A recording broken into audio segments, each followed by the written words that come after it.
Eu preciso começar dizendo, gente, que eu jogo um pouco de tudo, tipo Call of Duty, Age of Empires, alguns joguinhos no celular, mas eu jogo tudo isso muito mal e por conta disso eu não pude me lançar ao Wii Sports ou enfim participar daquelas competições, daqueles torneios que tem premiações de mais de 30 milhões de reais. Tive que me contentar com as minhas habilidades de investidora e estudar o setor de games e também, claro, realizar alguns investimentos que eu quero mostrar para vocês hoje, tentando sim encontrar algumas oportunidades e ganhar algum dinheiro também. Vale ressaltar que no fim das contas eu encontrei então um setor que cresce consistentemente ao longo desses últimos anos e acabei olhando para uma empresa em específico que é a Activision Blizzard.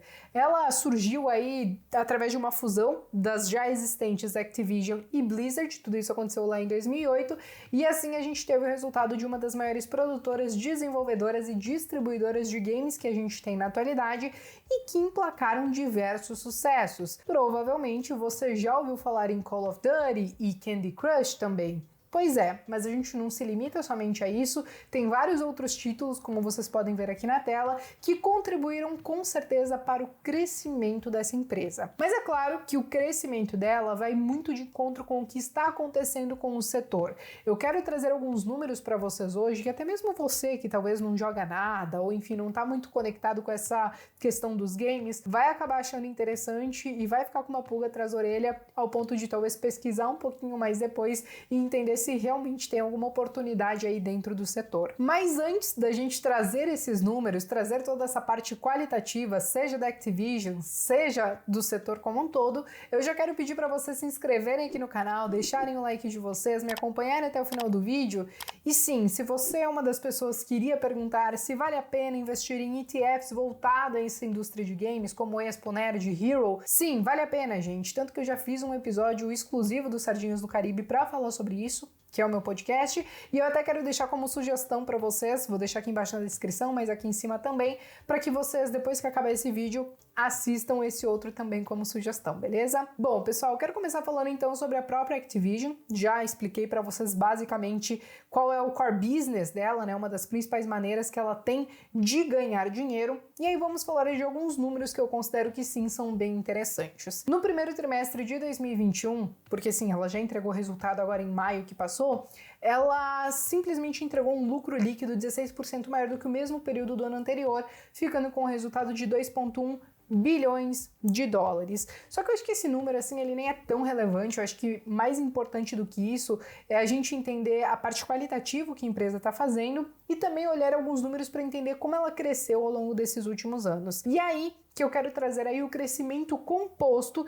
tanto do lucro como da receita da empresa. Quando a gente fala do crescimento composto dos últimos 5 anos do lucro líquido, ela chegou a um crescimento médio de 23% ao ano. E quando a gente fala do crescimento composto da receita líquida dos últimos 5 anos, ela chegou a uma média de 12% ao ano. E olhando esses dados, eu já consigo entender que ela realmente é uma empresa voltada para o crescimento, até mesmo porque quando a gente confronta isso também com os próprios dividendos, a gente sabe que ela não é uma exímia pagadora de dividendos, porque o dividend yield dela aí não chega a 0,5% ao ano. De qualquer maneira, ainda assim, a empresa ela consegue trabalhar com margens e retornos bem interessantes. Quando a gente fala da margem EBITDA, por exemplo, essa ficou acima de 35%.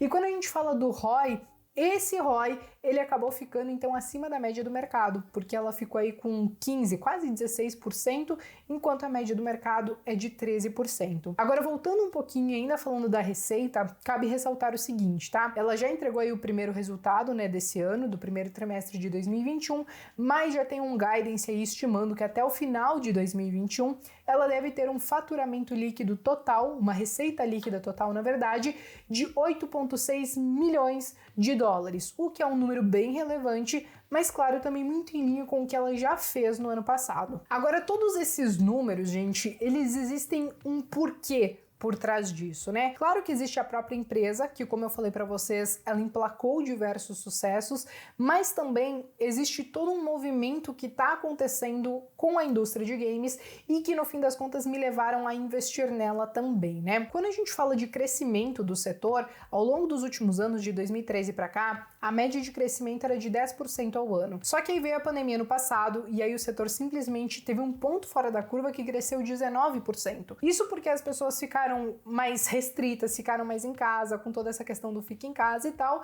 e elas tiveram que procurar alguma forma de lazer, de passatempo, para simplesmente não surtar dentro de casa. E aí a Newzoo, inclusive, divulgou alguns dados mostrando que durante todo esse período da pandemia aí, nós batemos mais de 3 bilhões de pessoas jogando algum tipo de jogo aí no mundo afora. Isso corresponde a pelo menos 40% da nossa população mundial com algum tipo de jogo, seja no celular, seja no computador, ou seja nos consoles, né, nos videogames. Ainda assim, é claro, quando a gente fala de receita dentro dessa indústria, quem acaba ficando na frente é basicamente os jogos para mobile, né, ou seja, para celular. 59% da receita da indústria de games vem do mobile, 22% vem dos consoles, dos videogames, e apenas 19% vem dos computadores. Agora, falando da receita como um todo da própria indústria, cabe a gente ressaltar que ela tem crescido bastante, como eu falei para vocês nesses últimos anos,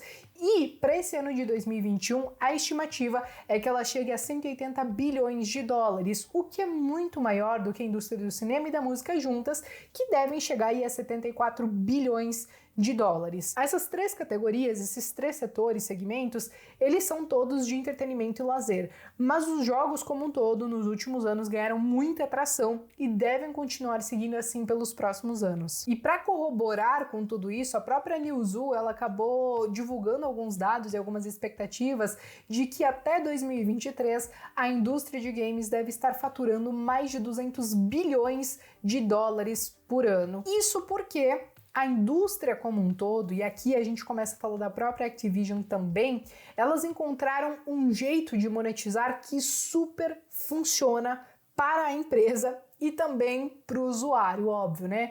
Então, antigamente, quando a gente olhava para essa indústria, a gente comprava a mídia física de algum jogo, a gente fazia o download de algum jogo, e era isso. E aí, ao longo desses últimos anos, veio a questão de assinatura, e agora o que mais tem sido aplicado e desenvolvido são jogos que são oferecidos de graça para os usuários, e aí dentro desses jogos a gente tem algumas compras que trazem até uma certa recorrência nessa questão de receita, porque a pessoa que compra uma vez, ela tem chance de continuar consumindo ao longo do tempo. Vou dar um exemplo, Call of Duty, por exemplo, que é um dos jogos mais famosos que a gente tem da Activision e que ele sozinho movimentou mais de 450 milhões de usuários em 2020, você pode jogar o Warzone, que ele é de graça, mas dentro você tem algumas compras. Por exemplo, recentemente a gente teve um pack que disponibilizava algumas skins, tipo do Rambo ou do John McClane, só que para isso você precisa pagar, seja com as moedas do jogo, ou se você não tem as moedas do jogo, você precisa comprar as moedas do jogo. E assim, a empresa ela consegue ir rentabilizando. Mas é claro que não para por aí, porque o próprio Call of Duty, ele também lança passes de temporadas que se você quiser jogar, você também tem que pagar para isso. Então isso gera uma certa recorrência. Call of Duty é um jogo que depois do Warzone, o Warzone foi a coisa mais acertada que eles fizeram, e apesar de ter alguns bugs ali no meio do jogo e tudo mais, as pessoas não abandonam ele. Mas Call of Duty já é uma franquia aí de muitos anos que vem fazendo sucesso e cada vez mais as pessoas estão aderindo a ele. Então acho que a Activision Blizzard tem esse grande jogo, tem esse grande nome, mas ao mesmo tempo ela também tem alguns outros nomes importantes quando a gente fala do mobile que também geram receita. O próprio Candy Crush é um, você pode jogar ele de graça, mas se você quiser comprar vida, se você quiser comprar ali uns docinhos para te ajudar a passar de fase, você pode fazer isso também com alguns poucos reais. Enfim, basicamente, quando eu olho todos esses dados, eu entendo que, olha, sim, aqui a gente pode ter um bom retorno, a gente pode continuar vendo esse setor como um todo crescer, mas a gente não pode, claro, se cegar para os riscos. Toda empresa que a gente vai avaliar sempre vai ter prós e contras. O próprio Warren Buffett disse isso no último encontro dele. Se você ficar procurando uma empresa perfeita, você não vai investir em nada. E aí que eu preciso levantar os próprios riscos da empresa como um todo, né? Então hoje a gente tem alguns jogos que fazem muito sucesso, que tem muitos usuários, mas nada impede de uma concorrente, por exemplo, vir ali criar algum outro jogo que desbanque aquele ali. Cada vez mais o mercado ele tá abrindo espaço para desenvolvedores independentes, para jogos independentes, mas cabe ressaltar, né, gente, que para você emplacar grandes sucessos como um Call of Duty da vida, ou até o Fortnite, que foi super bem e tal, você precisa aí de uma grande equipe de desenvolvedores, você precisa de recurso, então não é bem assim a barreira de entrada para esses grandes jogos. Para jogos independentes, aí sim já são outros 500. Eu acho que outro ponto que precisa ser colocado na balança da indústria de games é que a gente está falando de algo que não é essencial. Não é energia, não é luz, não é água, não é comida. Então, eventualmente, se a gente tem uma crise generalizada, ou sei lá, um colapso mundial, alguma coisa nesse sentido, com certeza essa indústria poderia sofrer porque é algo que não é essencial. Ainda que quando a gente vê algumas crises, tipo que a gente está vivendo agora, né, pandemia e tudo mais, isso acabou acelerando, mas porque é uma crise diferente e que ainda assim tem algumas classes que, óbvio, conseguem sustentar toda essa indústria de games também, porque elas continuam consumindo. Um outro ponto relevante sobre os riscos, né, das produtoras de jogos, desenvolvedoras e distribuidoras é que elas dependem muito de terceiros também. E alguns exemplos que eu poderia citar que a Activision Blizzard ela é dependente, muitas vezes para poder disponibilizar os seus jogos, Nintendo, Sony, Microsoft, e é claro que já são empresas muito grandes e que dificilmente vão apresentar um risco maior. Mas quando a gente vai estudar a empresa de jogos, a gente também tem que olhar as outras empresas que fazem parte, então, de todo esse meio dela e que se acontecer alguma coisa ruim, pode impactar nela também. Enfim, gente, eu acabei trazendo mais essa parte qualitativa, mas eu sei que sempre tem as perguntas sobre a própria questão de preço, né? Como eu mostrei para vocês antes, eu comprei ela ali em torno de $96, a minha primeira compra. Ela chegou a ultrapassar os $100, depois caiu para 91, 92 dólares, mas hoje ainda quando a gente olha os múltiplos de preço, como a relação preço-lucro, ela negocia aproximadamente 27, 28 vezes, sendo que a média histórica dela é de 32, 34 vezes. Então sim, ela tá com um desconto pequenininho. Óbvio que eu gostaria que ela caísse mais, talvez para apresentar mais oportunidades, mas ainda assim, quando eu olho esse gráfico aqui que eu tô trazendo para vocês, eu entendo que ela é uma empresa que, como eu falei para vocês, é de crescimento e que apesar de alguns estresses momentâneos ali que podem fazer ela cair, ela ainda assim continua crescendo e entregando bons resultados. Enfim, gente, a conversa ela até foi um pouquinho mais longa do que eu gostaria hoje, mas é que não tinha como eu deixar algum desses pontos de fora, porque eu acho que tudo isso juntando justifica os motivos do porquê eu coloquei Activision Blizzard na carteira, mas agora eu quero saber de vocês. Vocês investem já na indústria de games? Tem alguma empresa que vocês estão de olho? Ou até mesmo algum ETF? Escreva aqui nos comentários que eu quero saber e eu vejo vocês então no próximo vídeo.